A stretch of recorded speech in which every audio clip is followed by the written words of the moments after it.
Okay, that was IA by Serpent Raptor off his new album, A Broken World. And it's my pleasure to have Mr. Raptor in here with us today. Yeah. It's a pleasure to be here. Cool. Yeah. So, what have you been up to today then? Oh, well, making more tunes, yeah. Working on my next album, actually. Sound. Yeah. Cool. What's that going to be like compared to this one? Just quickly before we get started. Oh, I don't want to give too much away on the next album, to be honest. It's still in its early stages. Let's just say it's going to be a lot heavier than the first album. Cool. So, you're a local musician? Yeah. You live here in Worcester? I live in Malvern, which is... What's the electronic music scene like here in Worcester and Malvern? Well, I'd say overall the actual music scene is a bit sort of like lacking in Worcestershire. You got you got musicians and bands, but they don't really sort of come together to form a scene as such. I'd say just a bit of a problem. But you know, at the moment there's a lot of sort of newer musicians sort of rising out of the ashes, and I think soon there could be a sort of proper strong musical movement.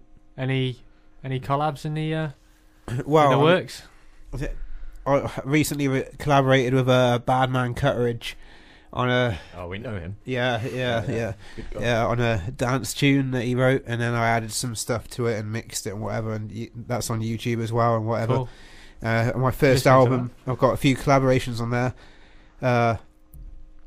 Playing the Game, I co-wrote with Adam Power, who's a local guitarist. Okay, yeah. I also did a rap song with Express and the Crack Cat, who are sort of well-known local rap musicians, and I also had Rob Watts, who's a drummer for Misanthropic Existence, which is a like extreme metal band. Although my album isn't metal, he's like really good at drumming, so he was also on Playing the Game. So there's been quite a few collabs then. Yeah, I'm not sure. Damn. Just from that, I can hear that you've got a lot of genres going on. Oh yeah. It's, so like what are your influences? What are your main genre influences? What are your main artist influences? I'm influenced by everything really. I get bored easily. I don't like to stick to one sort of music because you do that, you just get stagnant really quickly. So the album is pretty diverse. So I listen to happy hardcore, trance. I also listen to industrial metal, new metal. Right. So I'm sure I've heard you listening to a bit of Gary Newman before as well. Yeah, I can definitely hear some Gary Newman in your tracks. Yeah, I like a definite bit of Gary Newman vibes from some of your tracks. Very cool. We're going to play another song off your album, Broken World, but just before that, can you tell us a bit more about your album? Just anything. Leave us with a comment.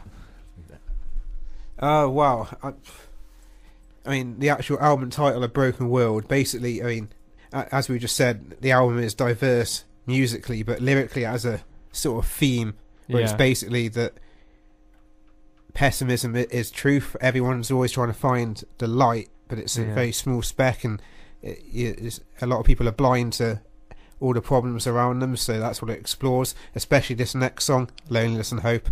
Yeah, this is Loneliness and Hope off Serpent Raptor's new album, Broken World, which is available in Rise Records Store and Carnival Records. Oh yeah, find that in there. That was Loneliness and Hope. You were listening to One Foot in the Rave on Youthcomm Radio. I'm Serpent Raptor, the artist who did that song, and I hope you're enjoying the show so far. Yeah, I hope you guys are enjoying the show. We got Mr. Raptor in here for another few minutes. We're going to be interviewing him, asking him some questions. Yeah, we're going to be talking about his songs. Yeah. What was Loneliness and Hope about then? What's that about? How'd that come? Well, strangely, I thought of the first part of the song, the first verse, in a dream. And it was playing in the background of this really weird dream that, to be honest, I can't repeat it because it was quite grim. And I didn't notice it for a while. It was sort of the back of my head, and then like near the end of the dream, I sort of noticed it. I was just like, this has been playing throughout my whole dream. And then I woke up, and the tune was still in my head. And I turned my keyboard on, and I played it, and I thought I could turn this into a song. And I spent the rest of the day sort of adding bits to it and whatever. And I wrote some lyrics, and so the song came out of it's amazing when that happened. I've had dreams where you make whole songs while you're asleep, but then by the time you've woken up, you've forgotten them, and you're just like, oh man. Yeah, it's lucky I had a keyboard right near me, otherwise I would have probably forgotten as well. Keyboarding in your sleep, that's how it came about. Composing in your sleep, but you didn't realise it. Yeah, probably. Yeah, mark of a true musical genius. But, yeah. So how long have you been producing music?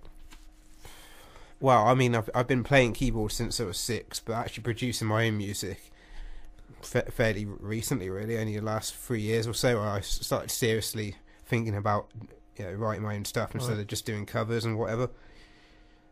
To be honest, when I was younger, I probably wouldn't have written very good songs. So it's a good job I left it till later when I had more musical knowledge. So was it more about that you wanted to write your own music, or was it because you wanted to get a point out there, or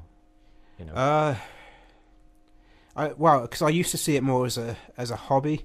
I to be honest, I didn't even think I was that good, and then I started realising I could actually sort of, I'd hear songs on the radio and think, well, I can do better than that. So I'd basically sort of write a song, and it probably wouldn't be better, but I'd be trying. And then I just thought, well, I'll keep it up and see what happens. And now, got an album out and working on the next one, just trying to keep myself musically active. It's what keeps me going, because, like I said, A Broken World is about how there's a lot of rubbish going on at the moment, a lot of problems. Everyone's quite depressed about the recession, and there's not a lot to be happy about. But if you got something you can sort of set your mind to, like music or whatever your sort of hobby is, and you can turn it into something, turn your creativity into something that other people can sort of relate to, then I think that's cool. That's what you tell the new kids. Be constructive with the pessimism that's in the world.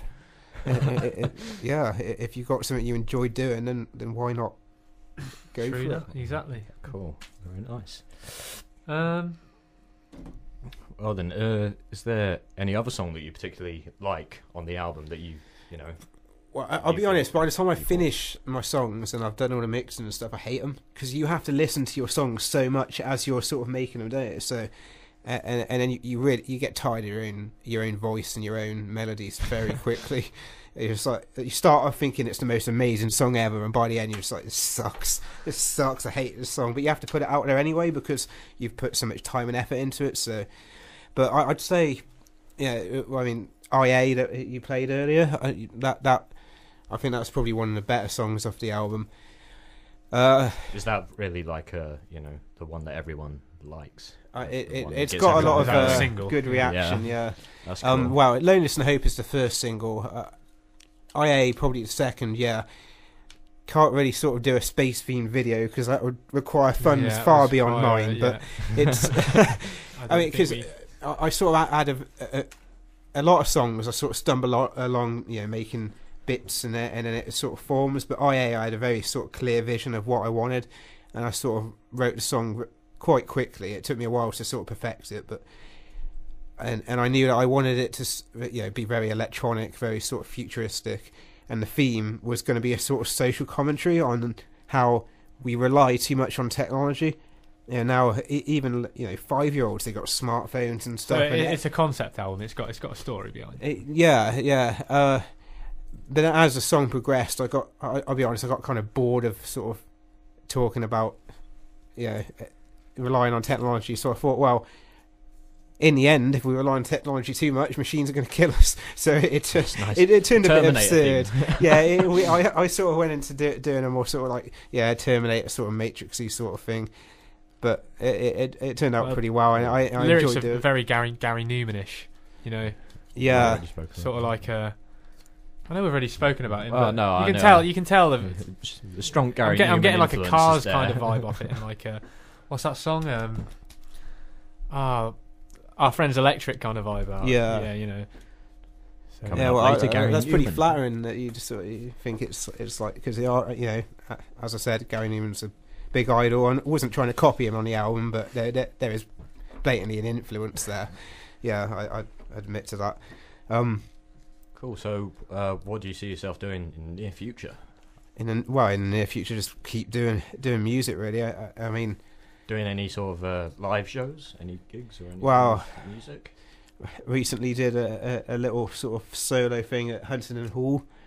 Yeah, that went down pretty well. Cool. Good reception. Yeah. I had somebody else upload it from a different camera angle, sort of. Than one I uploaded, and it's actually got more views than my video, which I find quite amusing. They put subtitles and stuff to it that flash up on the screen and a proper intro. So the fact that somebody's taken the time to do that is, I'm quite pleased with that. It must have they must have enjoyed it. Well, there's a music video for Loneliness and Hope, which I filmed in the Windsor Gardens in Great Malvern, which is quite interesting because there were loads of sounds of the ducks and the waterfall, so I actually kept those in the video. They weren't in the original song. Cool. So yeah, so check it out. Check out Serpent Raptor on YouTube for his music video. Yeah, I'm also on SoundCloud, also Serpent Raptor. If you just type in Serpent Raptor to the internet, it should come up with whatever I'm on or not on, or I don't know. Sweet. Yeah. So what are we going to play next? I think we're going to play In The Game, which is another song off my album, which, as I said earlier, I co-wrote with Adam Power and Rob Watts drums on it as well. To be honest, it hasn't got as much sort of good fan reaction, even though it was actually probably the song on the album that I spent the most time on. Yeah, it took a lot of effort, but I know I personally like it, but it seems people just want to hear IA at the moment, which is fair enough. They know what they like, but here it is anyway. Check it out. See if any of you like playing the game, and yeah. Okay, this is Playing the Game on One Foot in the Rave on Youthcomm Radio. This is Mint Grant. Yeah. Grant, Meeson, everybody. Serpent Raptor. Okay, Serpent Raptor. I'm honoured to be on, One Foot in the Rave. I've been listening to this show for a very long time, since its inception. So yeah, thanks. Okay, so thanks for coming in.